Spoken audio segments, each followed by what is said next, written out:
Nous sommes ici actuellement en train de travailler le tout dernier rempart qu'il nous reste sur le Bitcoin, la fameuse zone des 60 000 jusqu'aux 62 000 $ environ, l'ancienne ATH, donc toutes ces zones de résistance qui nous font blocage actuellement. Alors on a énormément de FOMO, de plus en plus de particuliers qui veulent absolument rentrer sur le Bitcoin. On a eu la fameuse news que l'ETF du Bitcoin allait être sans doute validé le 25 octobre 2021, donc ça arrive aussi très prochainement. Donc ça fait pas mal de nouvelles qui pourraient ici nous permettre de venir franchir cette zone de résistance. Et si on vient à la casser, alors on pourrait avoir enfin le fameux rallye haussier sur le Bitcoin, le fameux hyper climax run qu'on attend tous. Est-ce qu'on a la possibilité de le casser? Est-ce qu'il nous reste encore la force nécessaire pour casser ce niveau de résistance? C'est exactement ce que nous allons voir dans cette vidéo. Hello à toute la team Logique, ravi de vous retrouver dans cette nouvelle analyse du marché crypto-monnaie. On est aujourd'hui le vendredi 15 octobre 2021 et il est 15h37 à l'heure à laquelle je tourne cette vidéo. Alors comme vous le voyez derrière moi, on a un Bitcoin qui continue encore de pousser 3,87% sur la journée. Il est ici aux 59 753 $, il est allé topper les 60 000 $. Il y a eu de la réaction directement bear, donc ça va être la dernière zone, le dernier rempart qu'il va falloir absolument franchir pour le Bitcoin avant de pouvoir connaître son certain rallye haussier. On a un Ethereum qui le suit un petit peu, 1,3% à la hausse, 3 798 $. On est venu hier, comme je vous l'ai montré dans la vidéo d'hier, réaliser une certaine pattern qui s'appelle une épaule tête-épaule inversée sur Ethereum et ça c'est une très très bonne news. Donc surveillez bien Ethereum et si vous n'avez pas encore vu la vidéo, eh bien n'hésitez pas à aller la voir. C'était l'émission d'hier. Autrement, sur la majorité du top 30, c'est assez mitigé. On a des performances qui sont négatives. C'est normal, je pense que le Bitcoin draine un maximum de liquidité, mais aussi on a eu d'énormes pumps sur certains actifs ces derniers temps. Mais aussi on a eu d'énormes pumps sur certains actifs sur cette journée, quasiment en même temps. Donc est-ce qu'on a eu quelque chose d'orchestré? Est-ce que les institutionnels sont vraiment en train de se positionner sur certains altcoins avant ce fameux rallye haussier? Eh bien écoutez, c'est ce qu'on va essayer de décortiquer dans cette vidéo. On a Uniswap qui pousse 2,09%, le Polygon avec quasiment 20% ici, il est venu pousser très très fort lui aussi. Et autrement, voilà, on a encore le FTX token avec 1,33%. Sinon, on a certains projets qui ont connu de belles performances ces derniers temps qui sont en train de corriger. On a le Solana qui lui aussi a eu un énorme pump mais qui a été directement revendu par la suite avec 2,51%. On va aller analyser ensemble à la fois le Bitcoin et à la fois certains altcoins qui sont de très belles dispositions parce que vous le savez, nous sommes dans cette deuxième phase du bull run, la phase euphorique, la phase dans laquelle on peut réaliser de gros profits. La Team Logique, vous le savez maintenant, j'ai sorti mon troisième programme de formation sur mesure qui s'appelle Le Trading c'est bien, le Hodling c'est mieux. Donc un programme qui va traiter uniquement des indications et des indicateurs sur le long terme, donc qui vont nous permettre de nous positionner au meilleur moment et aussi de prendre des profits au meilleur moment. Le but va être de totalement copier les waves puisque on le sait aujourd'hui, c'est les waves qui font un petit peu le là sur le marché. Elles achètent toujours au meilleur moment dans cette phase d'accumulation juste avant qu'on reparte et elles revendent toujours au meilleur moment aussi lorsqu'on commence à être trop euphorique et qu'on commence à corriger. Donc c'est exactement ce que nous traitons dans ce programme. On va mettre ensemble en place un plan d'action d'investissement pour essayer de copier totalement les waves. Je sais à quel point on a tous envie d'investir sur le marché des crypto-monnaies, mais il ne faut pas le faire bêtement. Comme je me répète depuis des mois et des mois, il faut absolument avoir un plan d'action d'investissement sur le marché des crypto-monnaies pour savoir quand rentrer au meilleur moment sans prendre trop de risques et surtout savoir aussi quand sortir pour éviter de voir son portefeuille se retourner par la même occasion. Parce que vous le savez, tous les profits que vous ne prenez pas, eh bien c'est les waves qui vont venir vous les gratter.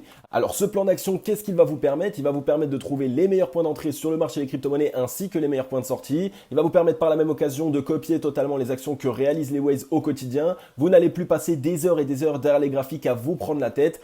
Vous allez apprendre à investir sur le long terme en réalisant le moins d'actions possible. Vous allez toujours avoir un coup d'avance sur le marché. Vous allez apprendre à analyser la psychologie du marché. On va aussi voir comment les waves réfléchissent. On va faire en sorte que vous évitiez évidemment de très grosses erreurs. Et vous le savez, sur le marché des crypto-monnaies, les erreurs, eh bien c'est des pertes d'argent. On va apprendre à maximiser nos profits et à ne plus se faire avoir par l'appât du gain. On va diminuer totalement notre stress à chaque mouvement du marché puisqu'on va savoir à l'avance quelle action est-ce qu'on va réaliser. Donc n'hésitez pas les amis, toutes les personnes qui ont envie de surfer sur cette deuxième phase du bull run mais qui ont l'impression de ne pas avoir de plan d'action d'investissement et surtout qui n'ont pas envie d'avancer tête baissée sans savoir vers où est-ce qu'ils vont, eh bien n'hésitez pas, il reste encore les 50% de réduction pendant quelques jours sur le programme. Sautez sur l'occasion, le lien est en description, allez vous faire vos armes pour pouvoir surfer cette deuxième phase du bull run. Ok, on est ici sur le Scalpex Index, un Crypto Fear and Greed dans la joie 71, donc pour l'instant on n'est pas encore reparti directement dans l'extrême euphorie alors qu'on a connu une certaine poussée haussière, donc c'est plutôt une bonne indication. On va surveiller ce qu'il se passe, mais comme vous le savez, il y a toujours ces 24 heures de retard. Donc peut-être que cette bougie haussière qui a eu lieu ici à 2h du matin va totalement créer de la joie sur le marché des crypto-monnaies. Donc il va quand même falloir surveiller très attentivement cet indicateur, vous le savez. Un social index sur Up, un market order flow en recherche d'achat cet après-midi. Alors qu'est-ce qui s'est passé? On voit qu'on a du coup eu simplement hier une certaine latéralisation. On est venu l'exploiter exploser une fois de plus à 2 heures du matin. Le marché chinois qui en ce moment achète beaucoup et accumule énormément de Bitcoin. Donc une fois qu'ils nous ont fait une certaine FUD, une fois qu'ils nous ont créé une certaine peur, eh bien on voit qu'ils achètent ces derniers temps. Peut-être qu'ils sont au courant d'une news que nous ne connaissons pas, donc ça aussi va falloir surveiller un maximum. On voit que pour l'instant on est en train d'essayer de repartir à la hausse, donc on a eu ici une petite période de plateau, on voit qu'on a eu 2 chandeliers japonais d'indécision et pour l'instant on est en train de prendre une décision. Alors le chandelier japonais sur lequel on va clôturer ici, donc sans doute à 18h, eh bien il va être primordial. Si on voit qu'on clôture au-dessus ici de cette zone des 59 462 $, alors on va sans doute ici aller retester la zone des 60 000 $, essayer de s'intégrer à l'intérieur et il va falloir voir la réaction qu'il se passe. Par contre si on clôture ici en dessous des 59 408 $, alors on dessinerait ici un M-top et on reviendrait à minima tester ici cette trend haussière qui nous maintient à la hausse. Donc là aussi cette trend c'est elle qui supporte pour l'instant le mouvement haussier qu'on est en train de mettre en place en 4 heures. Il ne va pas falloir la franchir à la baisse, donc essayez de vous la tracer, hein. Elle prend ici directement la mèche du 12 octobre 2021 à 22h et on est ici en 4 heures. Donc tracez-la vous parce qu'à partir du moment où si on vient la franchir à la baisse ici de cette manière, eh bien il y a une possibilité d'avoir une certaine correction. Par contre si on voit qu'on arrive toujours à évoluer au-dessus ou alors qu'on vient prendre appui dessus et qu'on trouve un rebond, alors de cette manière on va pouvoir essayer d'aller toper les 60 000 $. On va aller voir ensemble sur les graphiques s'il y a la possibilité qu'on vienne casser la zone des 60 000 $. Est-ce qu'il nous reste la force? Est-ce qu'on a encore de la force acheteuse? Eh bien c'est ce que nous allons aller voir. D'abord on va juste regarder les liquidations. On voit qu'on a eu ici un petit spike de liquidation short, mais ce n'est pas encore ça. Donc peut-être qu'il y a encore des liquidités short à aller chercher. C'est pour cette raison qu'on est en train de réaliser un certain mouvement haussier. C'est peut-être pour cette raison qu'on va essayer d'aller taper les 60 000 $, parce que comme je vous l'ai dit, au-dessus des 60 000 $, donc de l'ancien ATH, il y a énormément d'ordres qui sont placés, donc des stop loss pour les personnes qui mettaient des positions short. Donc ce serait la possibilité pour les Waves d'aller récupérer un maximum de liquidité. On va aller voir ça ensemble sur les graphiques tout de suite. Ok, on est ici sur le Bitcoin en daily et comme vous le voyez pour l'instant, on a une très grosse réaction boule qui est en train d'être réalisée. On a venu casser ici cette borne haute du range aux 57 812 $. Donc pour l'instant, on est bien au-dessus. Si on arrive à clôturer au-dessus, c'est une très très bonne indication. Ça nous montre quoi? Ça nous montre qu'on va essayer sans doute de venir au contact de cette zone de résistance au-dessus de la tête qui est ici entre les 60 000 et les quasiment 62 000 $. Donc ça va être la dernière zone dure qui nous reste sur le Bitcoin. Si on arrive à la franchir à la hausse, alors là, on va enfin avoir ce fameux hyper climax run. On va enfin essayer d'aller découvrir un nouvel ATH. Donc il va vraiment falloir surveiller ce qu'il se passe. On voit que pour l'instant, on n'a pas énormément de volume bull, donc on attend un petit peu de volume acheteuse. Peut-être que, évidemment, les acheteurs se cachent ici directement sur cette zone et maintenant qu'on est au contact de cette zone de résistance, peut-être que les acheteurs vont essayer de se montrer pour nous faire casser cette zone. C'est le MACD un petit peu qui va nous le dire. On voit qu'au niveau du MACD, on avait eu ici un total ralentissement de la part de la force acheteuse qui rentrait sur le marché alors qu'on faisait des plus hauts de plus en plus haut. Donc je vous ai dit de faire attention, mais on est en train pour l'instant de faire rentrer à nouveau de la force acheteuse. Donc peut-être que c'est ce qui se passe actuellement. On était simplement ici en train d'être un petit peu frileux. On attendait de venir au contact de ces 60 000 $, mais il y a cette possibilité maintenant qu'un maximum d'acheteurs aient envie ici de venir faire break cet ATH, puisqu'il y a beaucoup de personnes qui investissent sur le très long terme et qui ont cette stratégie d'investir simplement après la cassure d'un ATH sur un actif. On va regarder un petit peu au niveau du RSI. Là, on est en train de nouveau essayer de rentrer dans la zone des 70 de RSI. J'aime pas forcément énormément ça. Pourquoi? Parce que vous le savez, la zone des 70 de RSI nécessite énormément de force si on veut essayer de la casser à la hausse et surtout si on veut essayer de rester à l'intérieur. Donc on peut avoir cette cassure des 60 000 $, mais il faudrait quand même que par la suite, une fois qu'on l'ait cassé, qu'on revienne faire un petit pullback ou alors qu'on assiste à une petite latéralisation pour récupérer de la force et pour essayer de diminuer un petit peu le RSI, parce que cette zone ici, ça va être une zone très compliquée à tenir pour les bulls et on ne va pas pouvoir réaliser une énorme tendance haussière jusqu'à aller chercher les 80 000, 100 000, 150 000 $ ou que sais-je de cette manière, d'accord? Donc on va surveiller un petit peu ce qu'il se passe. Pour l'instant, on voit qu'on a une petite divergence bear quand même qui se met en place. Ça montre qu'il y a un petit peu moins de force acheteuse. Donc c'est vraiment ici cette zone, la zone clé, hein, la zone de résistance sur laquelle nous sommes, la zone de résistance que nous sommes en train de travailler actuellement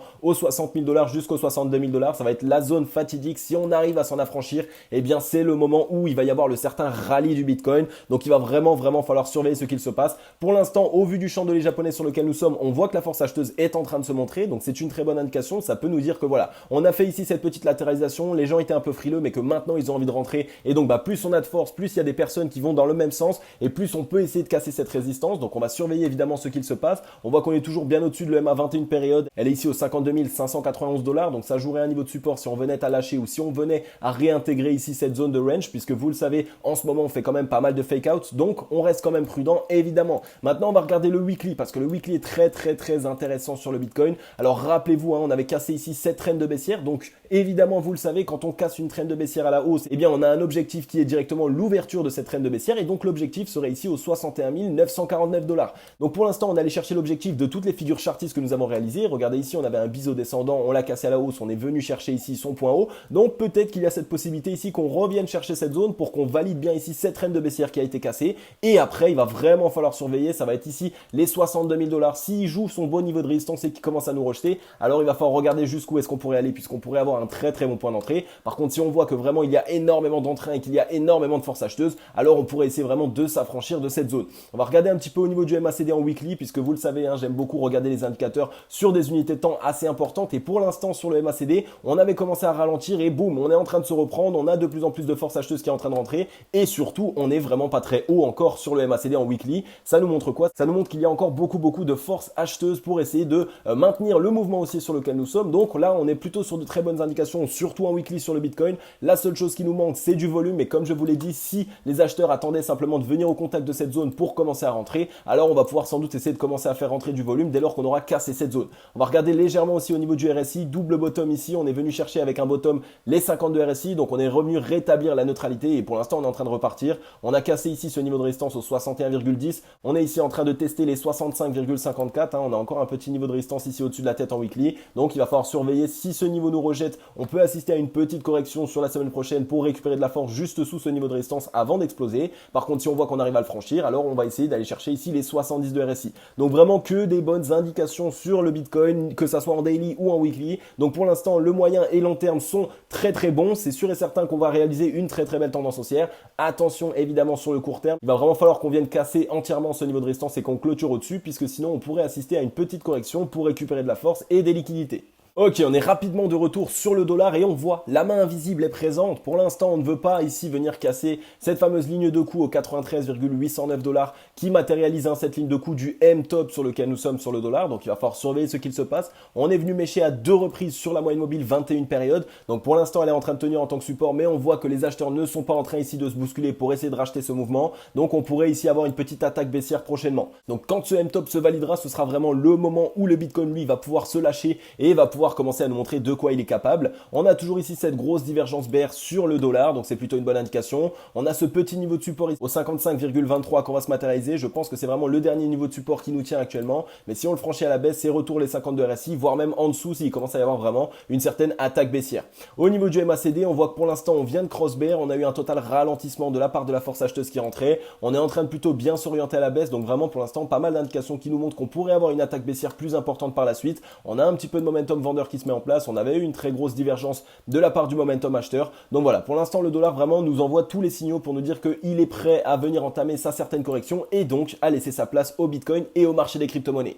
On repart fort sur la Bitcoin dominance actuellement. Regardez, on est en train de repartir. On est venu ici trouver un rebond sur ce fameux niveau de support que je vous avais dit qu'on allait sans doute retester. Je vous avais dit de faire attention parce que les altcoins allaient pumper le temps que la Bitcoin dominance vienne valider ce niveau de support. Mais par la suite, Papa Bitcoin, le King, va reprendre son trône et c'est ce qu'il est en train de faire. On est vraiment en train de faire une très belle bougie. On a du gros volume qui est en train de rentrer. On n'a aucune mèche bear. Donc là, vraiment, on voit qu'on peut aller chercher ici directement notre fameuse zone boule au 47,48. On aurait un petit niveau de support intermédiaire ici au 47,03. Mais c'est vraiment le moment où la Bitcoin dominance est déjà en train de repartir. On va regarder un petit peu au niveau du RSI aussi là pour voir à où est-ce qu'on en est sur ce mouvement. On voit qu'on est venu faire un double bottom sur ce niveau de support qu'on avait matérialisé, donc parfait sur les 62,80. On est en train de repartir dans la zone des 70 de RSI. Donc on va surveiller ce qu'il se passe. Ce qui est génial, c'est qu'on a bien trouvé un rebond. Donc on n'est pas en train de faire ici ce M-top, on est bien en train de l'invalider et ça c'est une très bonne indication. On va partir sans doute dans la zone des 70 de RSI pour essayer évidemment d'aller chercher un nouveau plus haut sur la Bitcoin dominance. Et si on regarde un petit peu au niveau du MACD, on avait eu un petit ralentissement, mais pour l'instant il y a de nouveau de la force acheteuse qui est en train de rentrer. Donc on est sur quelque chose de plutôt sain pour l'instant. On est bien orienté à la hausse, donc là aussi on voit que la force acheteuse est vraiment en train de rentrer pour l'instant sur la Bitcoin dominance. Donc ce qu'il va falloir faire absolument, ça va être de surveiller le Bitcoin ces prochains temps parce que là la Bitcoin dominance elle est en train de partir. Qu'est-ce que ça montre? Ça montre que tous les regards vont être portés sur le Bitcoin. Ça montre qu'il va y avoir énormément de liquidités qui vont être déversées sur le Bitcoin et donc il y a beaucoup de chances de venir casser ce niveau des 60 000 $ à la hausse puisqu'il y a beaucoup de FOMO, beaucoup de gens qui ont envie d'investir et aussi évidemment qu'on va pouvoir essayer de commencer ce certain rallye haussier dès lors qu'on aura cassé ce niveau de résistance. Ensuite on est sur le Tezos qui est actuellement actuellement en train de nous réaliser un beau double bottom comme celui-ci dans sa zone de rechargement acheteuse au 0,618 de Fibonacci. On voit qu'on est en train de faire ce double bottom sur une zone un petit peu critique puisqu'on est directement sur la moyenne mobile 21 périodes. Donc le but évidemment ça va être vraiment de demain trouver un rebond et de repasser au-dessus de la moyenne mobile 21 périodes. Si malheureusement on voit qu'on n'arrive pas à repasser au-dessus de la moyenne mobile 21 périodes, alors là attention, on pourrait revenir chercher ici les 0,786 puisque une zone de rechargement acheteuse ce n'est pas que les 0,618, c'est compris entre les 0,618 et les 0,786. Et en plus de ça, on voit qu'on aurait ici le MA55 qui est juste ici à ce niveau-là par la même occasion. Donc on va surveiller quand même ce qu'il se passe sur le XTZ, mais si jamais on trouve bien un rebond, on pourrait avoir ici une belle reprise haussière sur cet actif. On va regarder un petit peu au niveau du MACD, on est bien orienté à la baisse, on a de plus en plus de momentum vendeur, donc ça montre que les vendeurs sont plutôt bien présents. Donc ça aussi à surveiller. On a eu ici un volume vendeur qui a été totalement sur le déclin, mais on a encore que très peu de volume bull qui se montre. Donc on veut ici revoir des spikes de volume, on en a eu dans le passé, on avait eu ici un volume croissant sur la montée. Donc c'est ce qu'on pourrait essayer de refaire si jamais on arrive à avoir une belle reprise haussière. Et on est ici sur un très beau double bottom sur les 52 RSI, et ça c'est une très bonne indication. Ça montre qu'on est en train de rétablir la neutralité, ça montre que ici si on arrive à trouver un rebond sur les 52 RSI, les acheteurs sont bien présents et ont de nouveau de la force pour essayer de renvoyer le mouvement à la hausse. Par contre si on vient le franchir à la baisse, vous le savez, ça montre quoi? Ça montre que les vendeurs sont plus présents et donc ils ont plus envie de shorter le XTZ. Donc surveillons bien ce qu'il se passe sur cet actif. La zone des 0,618 aussi va jouer un niveau de support assez important. Si on arrive à clôturer au-dessus et que demain on trouve un certain rebond, alors il va vraiment falloir le surveiller de la meilleure des manières. On est sur Ethereum en daily, on voit que pour l'instant on commence légèrement à s'essouffler, on a une bougie d'indécision, donc les bears sont en train de défendre ici, puisqu'on est quasiment en train de retester l'ATH ici aux 3956 $ en clôture, donc il va falloir surveiller ce qu'il se passe. Il y a toujours cette possibilité ici d'être rejeté pour revenir valider en tant que support la ligne de coup de l'épaule tête-épaule inversée et des 0,382 de Fibonacci, donc on reviendrait ici simplement sur la première zone d'arrêt de Fibonacci et par la suite essayer de trouver un certain rebond. Donc pas de panique sur Ethereum, pour l'instant il n'y a pas de mauvaise indication, on voit qu'on a du gros volume acheteur qui est en train de rentrer, donc là aussi c'est plutôt une bonne indication. On va regarder un petit peu au niveau du RSI, on voit que sur le RSI on est bien orienté, on a cassé ici cette zone de résistance au 60,05, donc si jamais on vient avoir une petite correction, ça pourrait être une zone qu'on reviendrait tester en tant que support pour essayer de trouver un rebond. On a bien validé le double bottom, donc pour l'instant vraiment que de belles indications. On est ici sur les 63,91, donc on a encore la force nécessaire si on le veut de revenir dans les 70 de RSI, voire même plus si on veut essayer d'avoir un certain mouvement aussi plus puissant. Sur le MACD on n'est pas encore très haut, on voit qu'on avait eu ici un ralentissement de la part du momentum acheteur, donc lorsqu'on a eu la correction, mais que pour l'instant on est en train de faire re-rentrer à nouveau de la force acheteuse, donc ça montre que cet actif a de nouveau de l'entrain, on est en train de bien s'orienter à la hausse, donc on va surveiller fortement ce qu'il se passe sur Ethereum. Là pour l'instant on n'est pas encore sur des gros signaux d'essoufflement,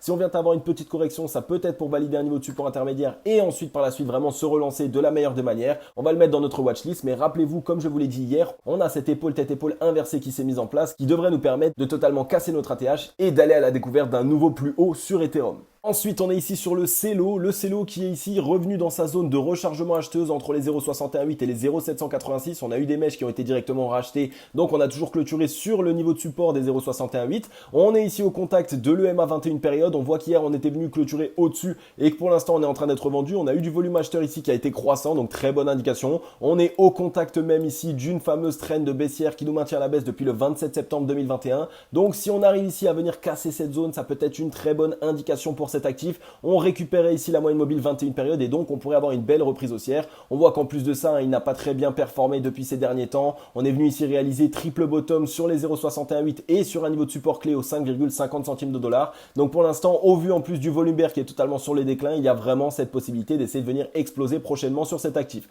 Au niveau du MACD, on est totalement ici en train de perdre de la force vendeuse. On voit qu'on est en train de faire un petit dos rond, donc ça pourrait nous permettre de cross bull. En plus de ça, on est bien bas, donc ça nous montre qu'on aurait bien soufflé sur cet actif. On a eu pas mal de divergences bear ici sur le momentum vendeur, donc on faisait des plus bas de plus en plus bas, tandis que le momentum ici commençait à perdre de son souffle. Donc ça nous montre que les acheteurs pourraient ici essayer de reprendre la main pour nous renvoyer à la hausse. Et si on regarde un petit peu au niveau du RSI, on a fait un double bottom, on valide les 52 RSI, donc si demain on arrive à trouver un rebond sur les 52 RSI, je pense vraiment que c'est le moment où on viendrait casser ici cette traîne de baissière. Donc il va vraiment falloir mettre le CELO dans notre watchlist, puisque regardez si ici on venait à avoir la cassure sur le niveau sur lequel nous sommes, on voit qu'on pourrait revenir ici directement au 0 de Fibonacci avec 43,02% de hausse, qui est quand même une belle performance. Ensuite, on est sur le Chainlink que je vous passe assez souvent en ce moment, mais là on a du nouveau. Double bottom, on est repassé au-dessus ici de la moyenne mobile 21 période et de la moyenne mobile 50 période, petite latéralisation. On a fait un fake à la baisse, finalement on le réintègre et pour l'instant on est en train de le valider avec une mèche en tant que support et ça c'est une très bonne indication sur le Chainlink. On voit que ça fait 2 jours ici qu'on a du volume croissant boule, c'est plutôt une bonne indication. On a plus de volume boule que de volume bear ces derniers temps. On vient valider la moyenne mobile 21 et la moyenne mobile 55 période, donc là vraiment il y a toutes ces possibilités pour essayer de trouver un certain rebond, surtout que si Ethereum explose, la DeFi risque d'être entraînée avec lui. On voit qu'on a failli crossbear ici, qu'on a réussi à se rattraper, qu'on est toujours très très bas aussi sur le MACD, donc ça nous montre qu'il nous reste encore pas mal de force acheteuse. On est en train de faire rentrer un petit peu de momentum,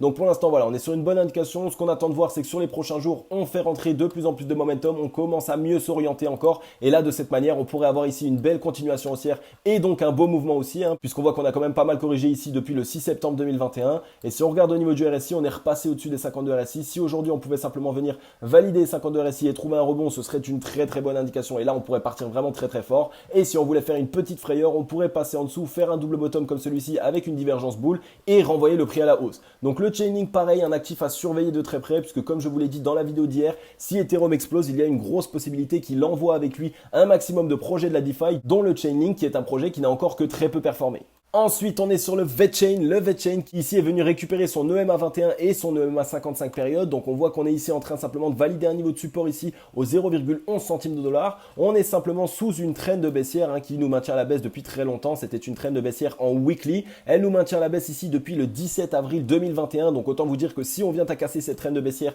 alors ça risque d'être un très très beau rallye sur le VeChain. On a eu ici une belle période de latéralisation juste avant de venir au contact de cette fameuse trend de baissière. Donc il y a un petit peu toutes les étoiles qui sont en train de nous dire qu'on pourrait essayer de venir casser cette trend de baissière. Alors attention les amis, comme vous le savez, je ne suis absolument pas conseiller financier, je suis simplement un mec qui kiffe les crypto-monnaies, qui les analyse tous les jours au quotidien, c'est presque mon taf. Alors n'ouvrez ou ne fermez aucune position par rapport à ce que je dis, faites vos propres recherches, vous êtes totalement maître de vos gains, mais aussi de vos pertes les amis. Donc voilà, il fallait que je vous le dise. En tout cas, sinon, si on regarde, on voit qu'en termes de volume bull, on est bien plus présent, on a eu ici deux gros spikes de volume bull qui ont été croissants, donc ça aussi c'est une très bonne indication pour nous dire que on peut essayer de venir essayer de casser cette fameuse trend de baissière. Si on regarde un petit peu au niveau du RSI, on est en train de faire un double bottom. Si on vient faire un petit double bottom comme ça, avec une divergence haussière, ça pourrait être une très très bonne indication, c'est-à-dire qu'on viendrait le faire comme ceci, boum. Et là, si on arrivait à trouver une belle résolution haussière, alors ce serait vraiment une très bonne indication pour le VeChain et il pourrait enfin essayer de réaliser son certain mouvement, puisque on le voit, comme je vous l'ai montré tout à l'heure, cette trend de baissière, vraiment, elle nous maintient à la baisse ici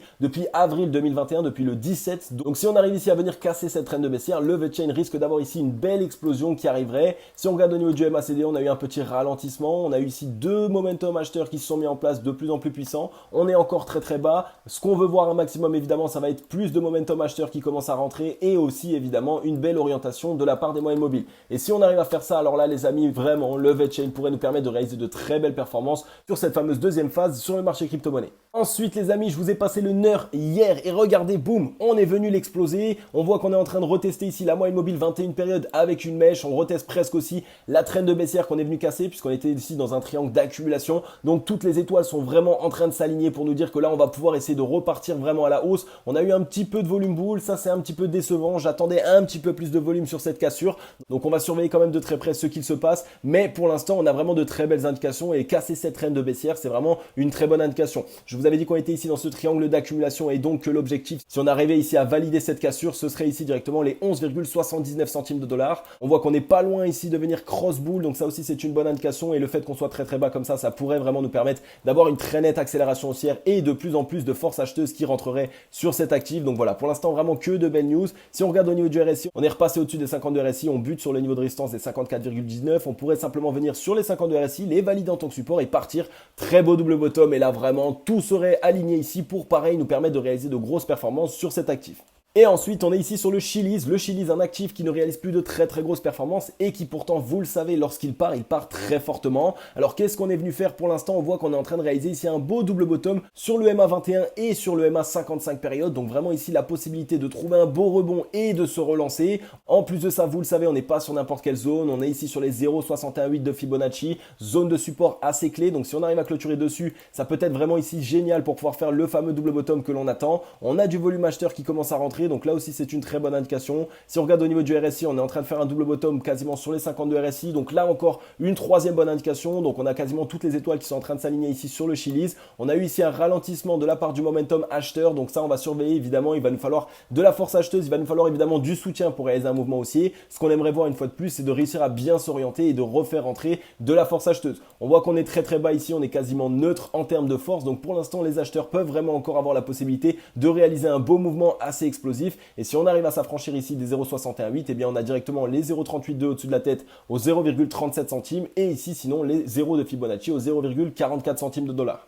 Ensuite les amis, petit update sur le Bitcoin que je voulais vous montrer par rapport au volume profile, puisque regardez ici, on voit qu'on est en train de passer totalement ici toutes les zones de volume profile. Donc ça y est, c'est un petit peu les dernières zones qu'on est venu passer. Il nous reste simplement ces niveaux de résistance ici juste au-dessus de la tête. Mais ici, on aurait pu avoir cette latéralisation puisque c'était une zone dure, c'était une zone très difficile à franchir. Mais ici, après, regardez, on a un total creux de volume profile. Donc ça ne va pas être très compliqué pour nous, ça ne va pas nous demander énormément de force pour pouvoir le passer. Donc là aussi, ça nous montre une fois de plus que le Bitcoin, avec tout ce qu'il se passe en ce moment, l'ETF, le FOMO, beaucoup d'investisseurs qui rentrent sur le marché, de plus en plus d'adresses actives, eh bien il y a cette possibilité ici de venir réaliser l'exploit et de casser cette fameuse résistance des 60 000 jusqu'aux 62 000 $. On n'a plus beaucoup de zones de volume profile, donc on va surveiller ça de très près. Du côté des news, on a X César ici qui nous partage un chart super intéressant et qui nous dit que 59 millions de dollars de positions short ont été ouverts. Donc ici sur les 59 100 $ sur le Bitcoin. Donc on peut essayer ici d'aller totalement les shorter pour essayer de les détruire et récupérer leur liquidité. Donc là encore une fois de plus, c'est toujours ce qu'il se passe. Il faut réfléchir en termes de psychologie du marché. Que veulent faire les whales? C'est récupérer des liquidités. Donc s'il y a plus de personnes qui shortent le marché actuellement, eh bien on va partir au nord. Et si inversement, évidemment, s'il y a plus de personnes qui rentrent sur le Bitcoin et qui mettent des leviers, alors on va partir au sud. Et pour l'instant, on voit que en termes d'open interest, c'est ici son indicateur, on voit qu'on est totalement parti ici. Ça montre quoi? Ça montre qu'il y a beaucoup de personnes qui essayent de shorter le Bitcoin sur ces zones, donc sur les 59 100, 59 500 $, puisque on ne croit pas forcément à la poussée haussière qu'on est en train de réaliser. C'est dans ces moments-là que les whales aiment bien faire totalement l'inverse pour aller récupérer ces liquidités et totalement les chasser. Par contre, attention, il va quand même falloir rester prudent. Dès lors qu'on aura chassé ici ces 59 millions de dollars de positions short qui ont été positionnées, eh bien, on va pouvoir essayer de s'attaquer aux positions longues. Donc on reste prudent sur le Bitcoin, on est ici dans de très bonnes indications et ça promet vraiment pour une deuxième phase du bull run explosive. Ensuite les amis, on est du côté des news et j'ai vu pas mal d'abonnés fidèles qui m'ont dit en ce moment en cryptologie tu passes moins de news et voilà, je m'excuse les amis, je sais que vous aimez ça,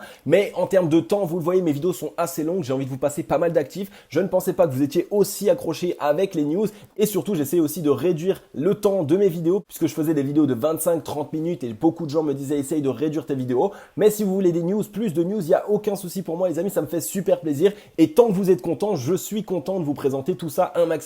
Donc on est ici du côté de Ripple, donc du XRP qui rejoint la Digital Pound Foundation pour aider le Royaume-Uni à construire sa monnaie numérique. Donc très bonne news sur ce projet qui était un petit peu délaissé, enfin du moins pour ma part, je le délaissais pas mal puisqu'il a eu pas mal de problèmes avec la SEC, il y a eu pas mal de problèmes de régulation par la même occasion.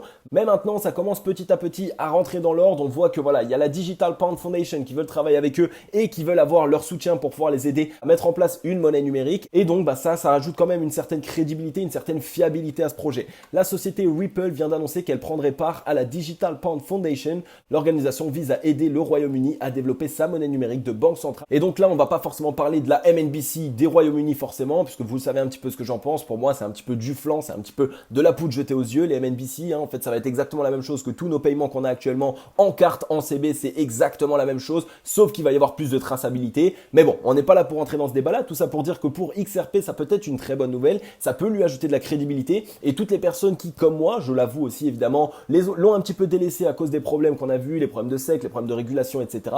Eh bien, petit à petit, si on y rajoute à nouveau de la crédibilité, si on commence à nouveau à voir que c'est un projet qui est soutenu de la part de grosses entités, alors pourquoi pas changer mon arme d'épaule et me dire peut-être qu'il y a quelque chose à faire sur le XRP.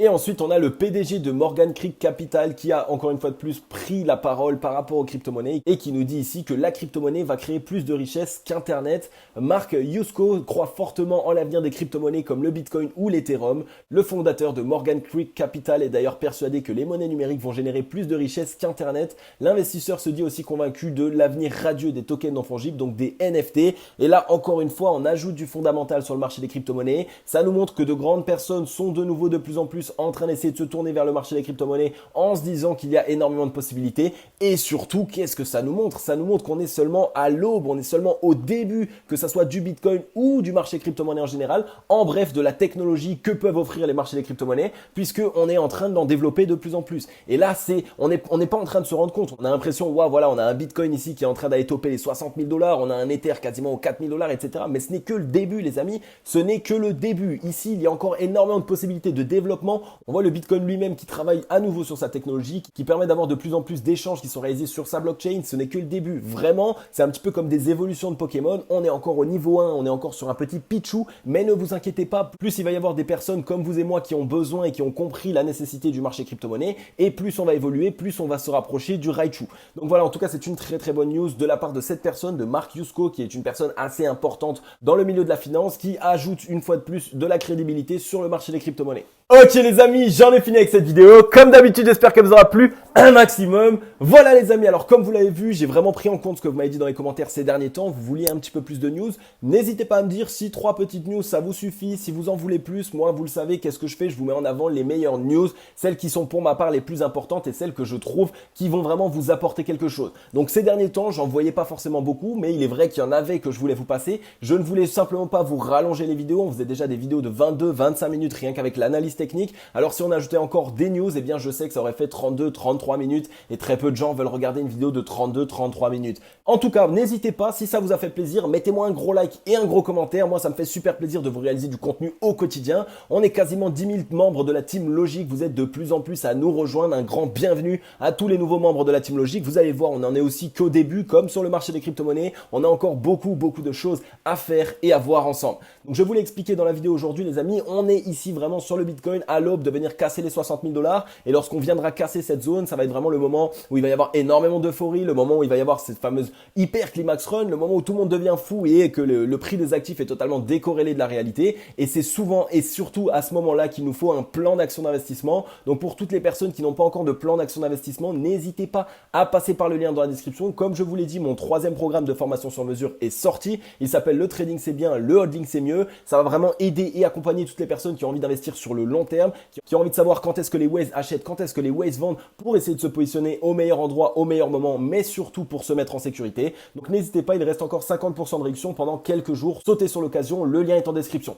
Comme d'habitude les amis, je vais vous souhaiter à tous et à toutes une agréable journée ou une agréable soirée. C'était Cryptologique. Ciao, bye bye.